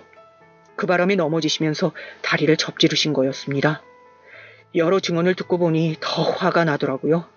정말 톡톡히 알게 해주고 싶었습니다. 막 살면 어떤 대가가 따르는지 말입니다. 모은 증거 모두를 제출하고 입주민분들께 탄원서도 받았습니다. 흔쾌히 써주시는 분들이 많더라고요. 아니, 우리 경비원 아저씨 아드님이 경감님이실 줄은 정말 몰랐잖아요. 그런 이야기는 워낙 안 하시니까. 그만두실 건 아니시죠? 계속 해주세요. 그니까요. 그런 아드님 두 분이 경비일 하신다고 소문나면 우리 아파트가 얼마나 치안이 좋아지겠어요.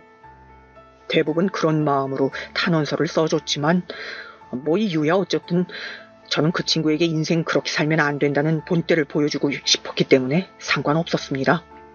그 친구는 변호사를 선임한 것 같더라고요. 그리고 그 변호사에게 이 싸움이 전적으로 불리하다는 이야기를 들은 것 같았습니다. 어느 날 합의를 하자는 연락이 왔어요. 합의를 할 마음은 정말 하나도 없었지만 무슨 얼굴로 무슨 소리를 하는지 궁금해서 그 자리에 나갔습니다. 합의하러 나간 자리에서 그 친구의 얼굴을 다시 봤습니다. 그 전과는 또 태도가 다르더라고요.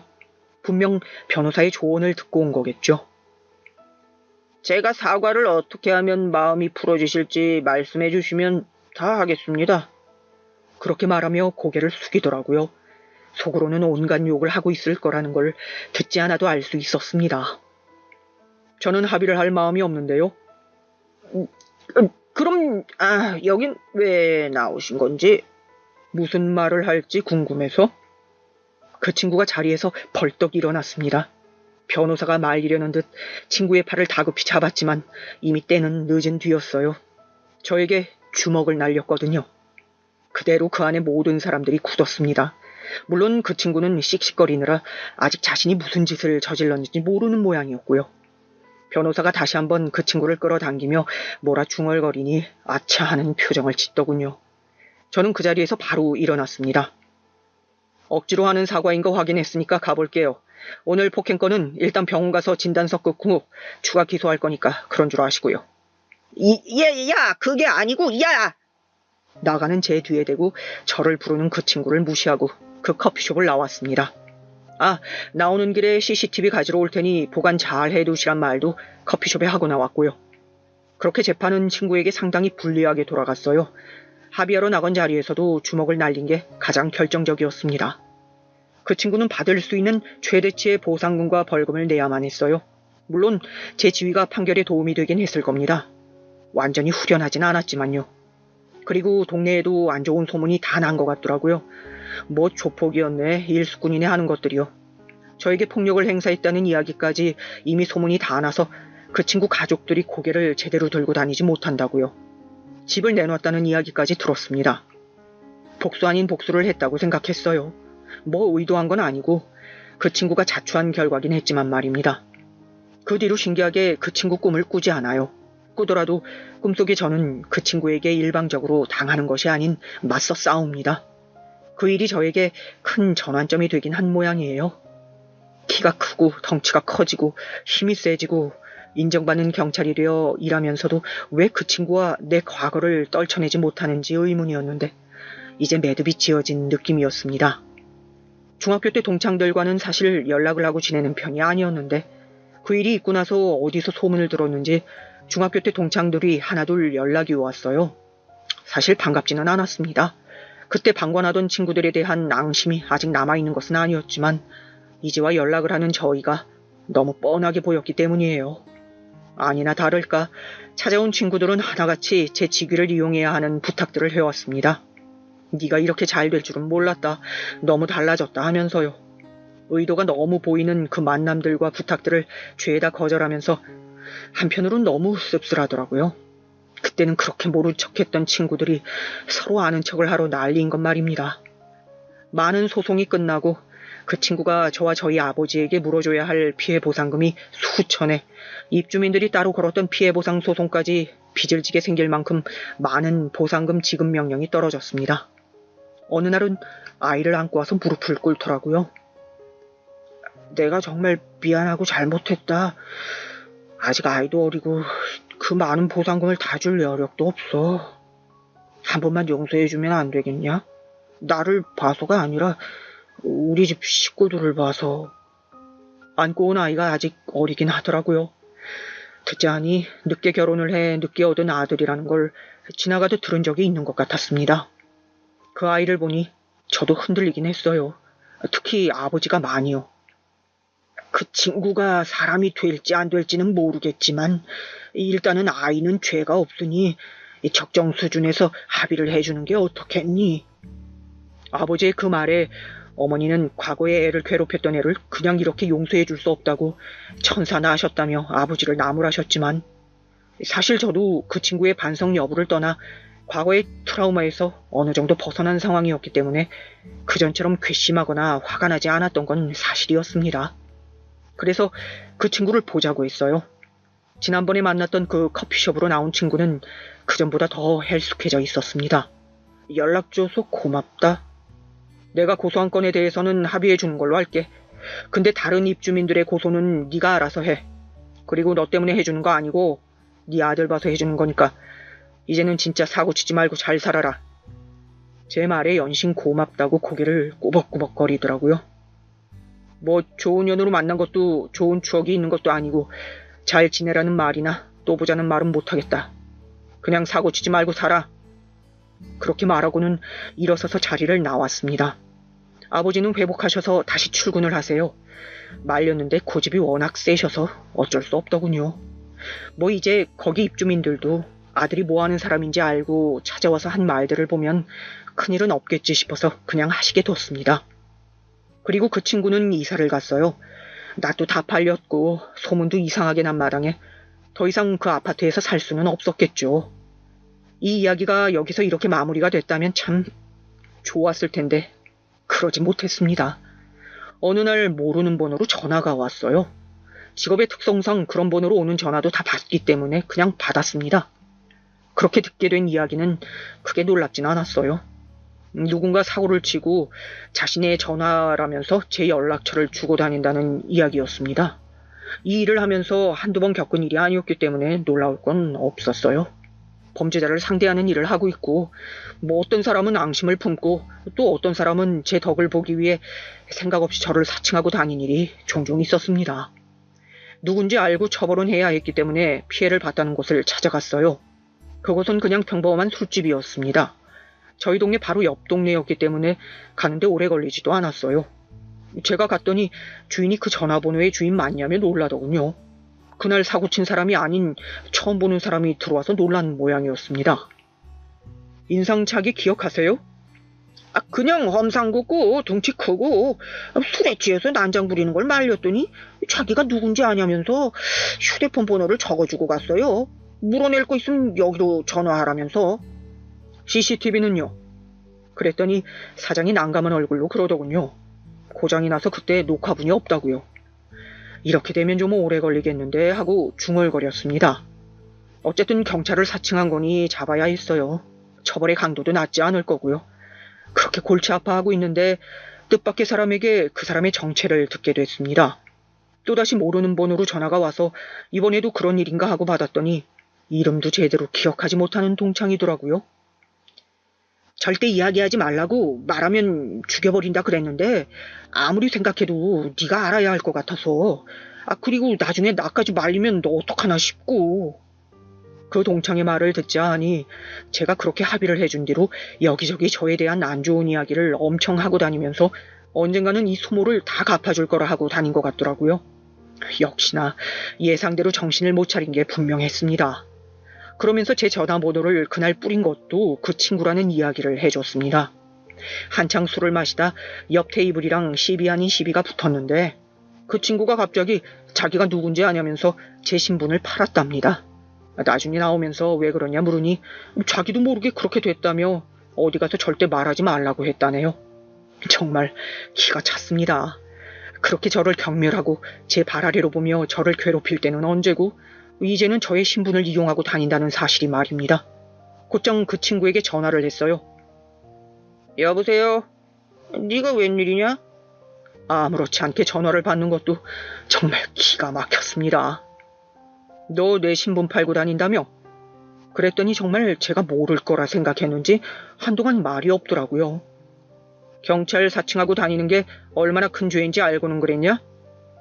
사칭이라니 일부러 그런 것도 아니고 나도 모르게 그런 건데. 듣자 하니 시비가 붙은 옆 테이블의 사람들이 자기보다 등치도 크고 힘도 좋아 보였답니다. 그대로 여기서 일이 더 커지면 큰일이 나겠다는 생각에 겁이 나서 제 이야기를 하면서 그들을 겁준 거라고요. 경감이라 그러면 겁내고 그만둘 것 같아서요. 네 사정이야 어떻게 됐든 내가 알게 됐고 그건 명백한 사칭이야. 진짜 한 번만 봐줘라. 미안하다. 기분이 묘했습니다. 언제나 자신의 힘과 권력으로 저를 찍어 누르기 바빴던 중학교 시절 그 친구가 이제는 제 권력과 힘을 이용하고 있다는 사실이 말입니다. 그리고 다시 한번 깨달았어요. 사람은 정말 변하지 않는다는 사실을요. 그 친구는 사실 그러고도 한동안 정신을 못 차려서 이런저런 소식들이 들려왔습니다. 아버지가 일하는 아파트에 이사 오기 전에도 이사를 여러 번 다닌 모양이었어요. 이유는 늘 이웃 간의 불화 끝에 쫓겨나다시피 나온 거라고 하더군요. 친구들에게도 하나둘 손절당하고 회사도 오래 붙어있는 곳이 없었다고. 이혼을 당한 것 같다는 말도 그 뒤에 듣게 되었습니다. 그렇게 아끼던 아들도 아내가 데려가고 혼자 남았다고요. 어느 날 이런 생각을 해본 적이 있어요. 그 친구는 고치려는 노력을 해보긴 했을까? 그 고민에 제가 내린 결론은 없다였습니다. 여태 그렇게 살아와도 딱히 불편한 게 없었을 거거든요. 작게 징계를 받거나 귀찮은 일들이 생겼겠지만 그게 자신의 성격을 고칠 만큼의 그걸 노력할 만큼의 큰 처벌은 없었을 거예요. 그러니 바뀔 필요도 없었겠죠. 이혼을 당하고 혼자 살면서 여기저기 들쑤시고 다니는 바람에 그나마 연락을 하던 친구들에게마저도 손절을 당했다는 이야기를 들었습니다. 그렇게 하나둘 떠나가고 결국에는 혼자 남게 되겠죠. 그리고 먼 훗날 그렇게 살지 않았어야 했는데 하면서 후회할 겁니다. 이 친구와의 일화는 여기까지입니다. 물론 이 다음에 또 사고를 칠 수도 있고 저에게 보복을 할 수도 있어요. 그런 친구니까요. 하지만 저는 별로 걱정되거나 그러진 않습니다. 그 친구의 수준을 알고 또 저는 이제 더 이상 그 친구가 무섭지 않거든요.